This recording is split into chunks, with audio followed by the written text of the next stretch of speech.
Now, one thing we are very proud of at Complete Game Consulting when it comes to teaching is we have two mottos we live by. In fact, these two mottos are in our core values. Number one, we go first. So no matter what we teach you, no matter what we teach your team, we have tried and done ourselves first. And number two, everything we teach, we still do ourselves. Why is that important? Well, what I'm about to walk through today, when it comes to habits, rituals, and discipline, and what I'm doing in my life to have success with all three, I want you to know what everything I'm about to teach you, I am doing today. I believe it is so important for teachers and mentors, those who are giving advice, to back up their advice with execution. If you're getting advice from somebody who is not executing on the words coming out of their mouth, it's somebody you shouldn't be taking advice from. What you're going to hear from me today, I apply in my life every single day.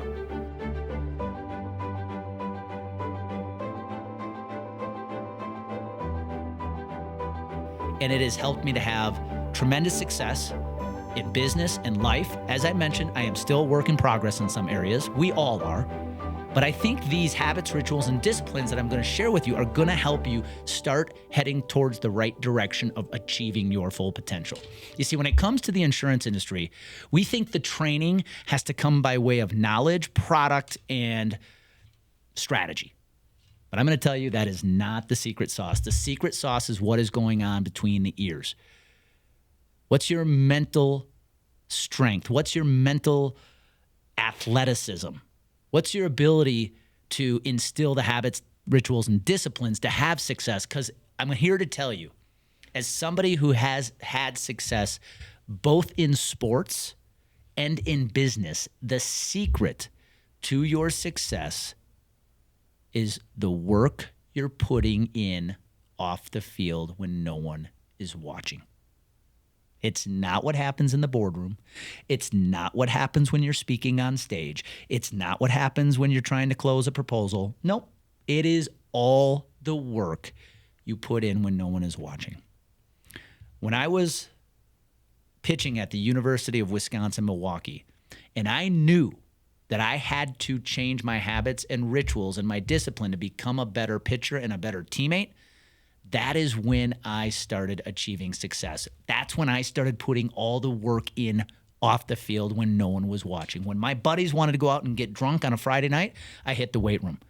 On Thursday night at 9 p.m., when they were out for drinks at the local bar who had the Thursday night specials, or they were hanging out at the apartment, I was in the gym working on my craft. That is what is going to create success in your profession and your life today.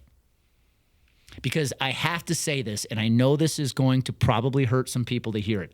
One thing I struggle with by observing the behavior in the insurance industry is I see a lot of people who appear to have a lot of financial success, but when I look at them, both visually and how they lead their lives, I can tell these are not successful people. How successful are you if you're making a lot of money, yet you feel like shit? You barely can wake up in the morning. You have no energy. You're on the road, eating late, eating like crap, drinking too much. Are you successful? That's a question you got to look in the mirror and ask yourself. The insurance industry puts way too much emphasis on financial success. I want to know what these people are doing with habits and rituals and discipline in other areas of their life. Are you truly successful? Yeah, you can sell an insurance policy. Great. But how long is that going to last if you don't have the right habits and rituals and discipline? Now, if you're struggling and you're not selling enough insurance to have the success you want, what you're about to learn, I believe, can help you get there. And here's the problem. When it comes to this type of training, what I like to call the mental game of insurance, nobody teaches this. When you enter the industry, which, by the way, very few do by design, right?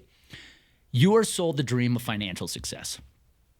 And you are sold that if you hang around long enough and just do the right things from a sales standpoint, you're going to have success. But here's what they don't teach you. They don't teach you how to be mentally tough. They don't teach you the habits you need to instill to have this success. They don't teach you about rituals you should incorporate in your life every day. And they do not teach you how to be disciplined on and off the field, in the office, outside the office. No one teaches you this. I'm going to teach you it today, because I truly believe if you apply the athlete's mindset to your business, to your life, you're going to have a lot of success. And for those listening in, if you are a former athlete, this is going to make a lot of sense for you. And I'm willing to bet you're probably incorporating a lot of these into your life already.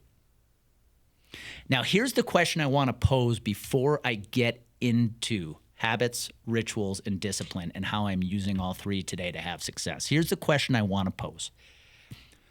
What are you doing right now to give yourself an advantage on the competition?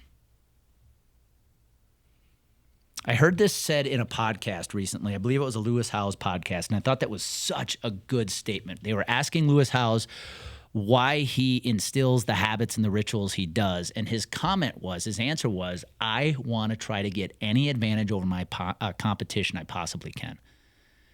And again, bring this back to the insurance industry. When we think of giving ourselves a competitive advantage, where does our mind go? It goes to product advantages, strategy advantages, right? Sometimes price advantages. No. What are you doing to give you an advantage over your competition? What are you doing off the field your competition isn't that is going to help you crush them on the field? And I'm going to talk about a few here that I think have had a huge impact on my life, to the point today where we are growing substantially at Complete Game Consulting. There are days where I feel, and I don't share this to be arrogant by any means, I want to make a point. There are days I feel unstoppable simply because I know I'm instilling the right habits, discipline, and ritual. And that's the key. You can feel unstoppable. Because when you feel unstoppable, guess what? Your confidence is at an all-time high. When your confidence is at an all-time high, you are going to take the necessary actions to achieve the success you desire, which means, guess what? You're reaching your full potential. So let's talk about habits. What are some habits I am currently applying in my life? Mainly in this case, I'm going to share some business habits that I am applying right now to allow us to have a lot of success and allow us to continually to create sustained growth. The first habit I want to talk about is how I plan my weeks and my days. The first thing I do every single week, no matter where I am, it could be at home, we could be on vacation, I don't care where we are. Every single week, I take about 45 minutes to an hour on Sunday morning, and I plan my week. Now, I've shared this at length. I wish I had a copy with me. I don't. I use the Clever Fox Planner. It is a beautiful planner. If you aren't using a daily planner, weekly, monthly planner right now, go check out the Clever Fox Planner. I do not get paid by them, but it is an amazing planner. Maybe I should. I have shared this daily planner with so many people. I think I need an affiliate link. Anyways, every Sunday morning I plan my week. And what I love about the daily the Clever Fox Planner is it forces me to ask myself some questions. Number one, I look back at the previous week and I look at the wins I sustained that week. They could be personal, they could be professional.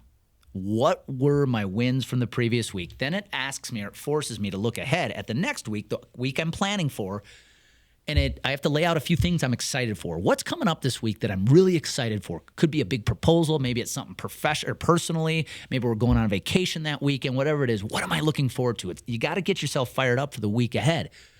And then I go into the hard work of, all right, what are my to-dos? What are my biggest priorities in business? What are my biggest priorities personally? And what do I have to get accomplished this week to look at the week as a success? And which things are the most important? Because as you know, all things do not have equal weight when it comes to priority.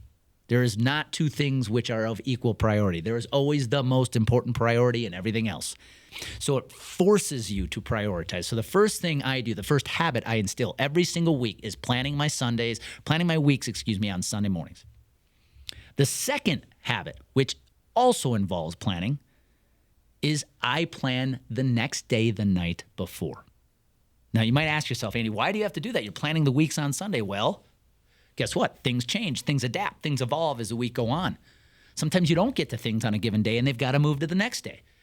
But before you go to bed every single night, you must look at the next day and lay out the day.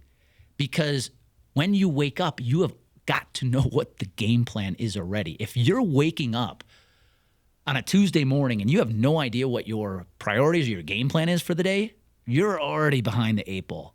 You have got to go to bed with the plan intact. The best, most efficient advisors I know in this industry are planning their tomorrows the night before. And the third habit I instill on a weekly basis, and this comes back to what we do as a company at Complete Game Consulting, is every Monday morning, I create my content for the week.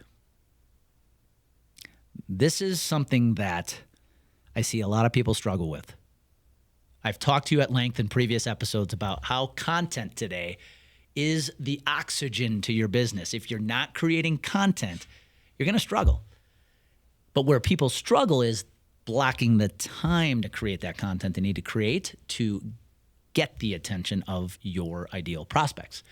Well, the easiest way to do that is just block out a specific day of the week or a specific time of a day every single week and just repeat that process week after week after week. So every Monday, specifically Monday mornings, is when I create the content we need for our company.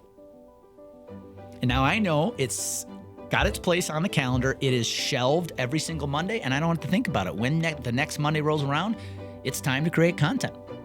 You see, when I look at the habits right now, the 3 habits that I just shared with you, planning my weeks on Sunday mornings, planning every tomorrow the night before, and using Mondays to create my content, the content we need to grow as a company, what this comes down to is time management.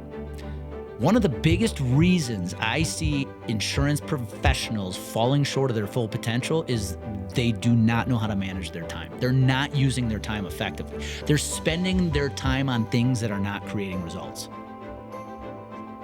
Just like we talk about in the health insurance industry, do brokers help companies create activity or create results? A lot of advisors are spending way too much time on activity, not enough time on things that drive results.